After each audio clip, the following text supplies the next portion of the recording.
ఇది చాలా ముఖ్యమైన విషయం. కొందరికి తెలుసు, కొందరికి తెలీదు. కొందరు తెలుసుకోవాలని అనుకోరు కూడా. కానీ కంప్లెయింట్ చేస్తూ ఉంటారు. సేమ్ మానవ సంబంధాలు దెబ్బతిన్నాయని. ఎన్నో పార్శ్వాలున్నాయి. ఒక పెద్దాయన నాకు చెప్పింది ఈరోజు నేను మీతో షేర్ చేసుకుంటాను.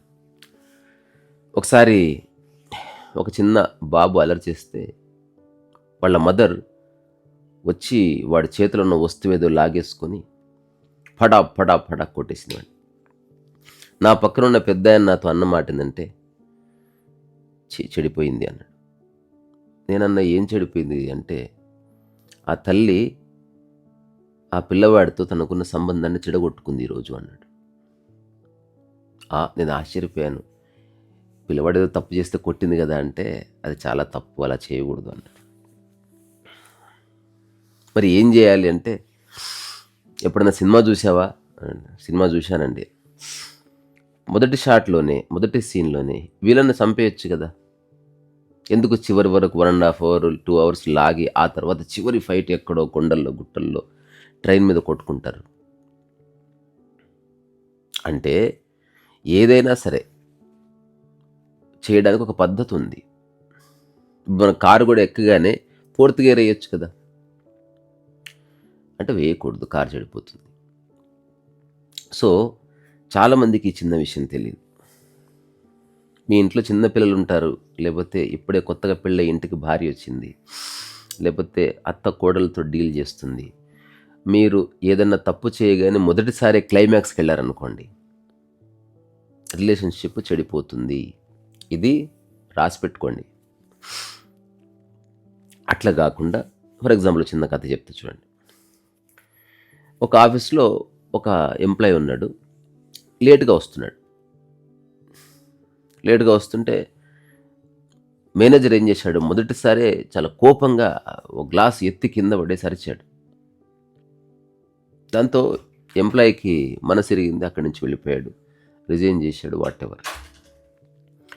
ఇది రాంగ్ వే ఆఫ్ అప్రోచ్. దీనికి ఇంతకుముందు చెప్పిన ఆ పెద్ద ఆయన చెప్పిన పద్ధతి ఏమిటంటే, లేటుగా వచ్చినా బాస్ కోపం వచ్చింది కానీ మాట్లాడాడు. ఇప్పుడు 3 సార్లు చూశానయ్యా లేటుగా వస్తున్నావు, ఏమిటి విషయం అంటే, అవునండి మా అమ్మకి హెల్త్ బాగుండట్లేదు. అవునా అంటే, నువ్వు చెప్పేది నిజమేనా అని ఎవరినో పంపించి తెలుసుకున్నాడు. నిజమే. సరే ఒక పని చెయ్యి, మరి నువ్వు ఉద్యోగం చేస్తున్నావు, అందుకని రోజు ఓ గంట సేపు వరకు మాత్రమే పర్మిషన్ ఇస్తాను, అంతకంటే ఎక్కువ ఇవ్వను, బికాజ్ మీ మదర్ కోసం, నీకు ఓకేనా ఇది అన్నాడు. ఇష్యూ సాల్వ్ అయిపోయింది. సో చిన్న వార్నింగ్ లాగా నెక్స్ట్ చెప్పాడు, అయ్యా గంట సేపు నీ కోసం ఇచ్చాను, దాన్ని బ్రేక్ చేయొద్దు నువ్వు అన్నాడు. ఎదుటి వ్యక్తి కాస్త ఒళ్ళు దగ్గర పెట్టుకుని పనిచేస్తాడు. చాలా పనులు సక్సెస్ఫుల్గా పూర్తవుతాయి సరిగ్గా డీల్ చేస్తే. ఒక కొడుకు వాడుతున్నాడు ఫోన్, నా దగ్గరకు వచ్చింది ఇష్యూ ఇది. మొబైల్లో వీడియో గేమ్ ఆడుతున్నాడు. తండ్రి చదువుకున్నాడు, అడ్వకేట్. ఆ తర్వాత తల్లి కూడా చదువుకుంది, she is also an advocate. ఎక్కడో కోపం వచ్చేసి ఆ ఫోన్ లాగేసుకొని ఇసిరి కొడితే ఫోన్ పగిలిపోయింది. దాంతో పిల్లవాడు మారలేదు సరికదా, ఒక 2-3 ఏళ్ళు తిరిగేసరికి అసలు పిల్లవాడికి పేరెంట్స్కి ఏ సంబంధం లేని స్థితికి వచ్చేసింది. వాళ్ళ అమ్మ వండి పెడితే తినడు, ఎక్కడో బయటికి వెళ్ళి వీడియో గేమ్స్ ఆడుకొని వస్తున్నాడు. ఏదైనా దగ్గరికి వేస్తే చచ్చిపోతా అంటాడు. మా పేరెంట్స్ ఇద్దరు నన్ను కలవడానికి వచ్చారు, ఏడ్చారు. నేను ఫస్ట్ స్టెప్లోనే అంత దండన చేస్తే ఎట్లా? జీవితం చాలా పెద్దది, టక్కున ఏది మారదు. ఇప్పుడు దాని ఆకర్షణ చాలా ఎక్కువ ఉంది, దాన్ని ఎలా తగ్గిస్తావు అన్నది మాటలతో. ఆ తర్వాత ఏం చేశారంటే, ఒకసారి బయటికి వెళ్దాం రా అని చెప్పి సైక్రటిస్ట్ దగ్గర తీసుకెళ్లారంట. దాంతో వాడి మనసు ఇరిగిపోయింది, మీరు నన్ను మోసం చేశారు, నేను జీవితంలో మీ మొహం చూడను అది ఇదని. ఇంట్లోనే ఉంటాడు వాడు, జస్ట్ బీటెక్ చదువుతున్నాడు, రూమ్లో నుంచి బయటికి రాడు, కంప్యూటర్ ఉంటుంది, ఏం చేస్తున్నాడో తెలియదండి. ఒకప్పుడు అట్లీస్ట్ నా ఎదురుగా మొబైల్ ఆడుకునేవాడు. అంటే తప్పు సార్ ఇది, దానికి ఒక పద్ధతి ఉంటుంది, అలాగే వెళ్ళాలి. లేకపోతే ఏంలే, సంబంధం చెడిపోతుంది. మరి దీన్ని రిజాల్వ్ చేయొచ్చు, టైం పడుతుంది. కానీ మీరు కోఆపరేట్ చేస్తే నేను చెప్పిన టెక్నిక్ పాటించండి. ఏంటి ఆ టెక్నిక్? మీరు అసలు అతన్ని పట్టించుకోవడం మానేయండి ఒక 1 మంత్. తినకపోతే ఇట్స్ ఓకే. ఎక్కడో చోట తింటే చాలా అనుకోలేరా? ఎందుకు జిద్దు చేస్తారు మీరు మీ మాట నెగ్గాలని? భవిష్యత్తులో అతనితో మీరు స్నేహంగా ఉండాలంటే ఇప్పుడు కొంచెం మీరు తగ్గాలి. ఆ తర్వాత సరదాగా ఇంతకు ఏ వీడియో గేమ్ ఆడుతున్నావురా? మీరే వెళ్ళండి, నాకు ఏదైనా వీడియో గేమ్ డౌన్లోడ్ చేసిరా, నేను కూడా ఆడుకుంటానని. అతనితో మాట్లాడండి, వెళ్ళి చదువు ఎలా ఉంది అన్నాడు, సలహా ఇవ్వకండి. అట్లా ఒక 2-3 మంత్స్ చేసిన తర్వాత అప్పుడు వాళ్ళ మళ్ళీ ఫ్రెండ్షిప్ ఎస్టాబ్లిష్ అయింది. సో మెల్లమెల్లగా నన్ను కలిస్తే నేను చెప్పాను, రోజుకో గంట సేపు ఆడుకోరాదు నీ ఎడ్యుకేషన్ గురించి, అట్లా ఇట్లా. So now he changed a bit. నానా నేను కాస్త వీడియో గేమ్ ఆడుకుంటాను. అరే నేను కూడా వస్తా ఉండరా, ఒక 2 hours, ఆ తర్వాత నాకు పని ఉంది, నువ్వు కూడా చదువుకోరా. అటువంటి ఒక ఫ్రెండ్షిప్ ఇది ఎంత చేయడానికి ఒక 6 నెలలు బట్టి ఓపిక ఉండాలి. అందుకే ఫస్ట్ ఎవరన్నా తప్పు చేస్తే జస్ట్ చూడండి, అట్లా ఫస్ట్ వెళ్ళి కొట్టొద్దు. అలా మీరు చేశారనుకోండి, మీ మానవ సంబంధం ముక్కలైపోతుంది. ఒక ఓల్డ్ సామెత ఉంటుంది, గుర్తుపెట్టుకోండి. గాజు ఉంటుంది చూసారా, గాజు అంట. ఆ గాజు గ్లాసుని తుడవాలంటే మెల్లగా కదా, అదే పడేయాలంటే ఒక్కసారి కొడితే పగిలిపోతుంది. సో గాజును బాగు చేయాలంటే సున్నితంగానే డీల్ చేయాలి. సో ఇప్పుడు ఆ గాజు కంటే సున్నితమైన మనసులను కలిగి ఉంటారు మన చుట్టుపక్కల వాళ్ళు.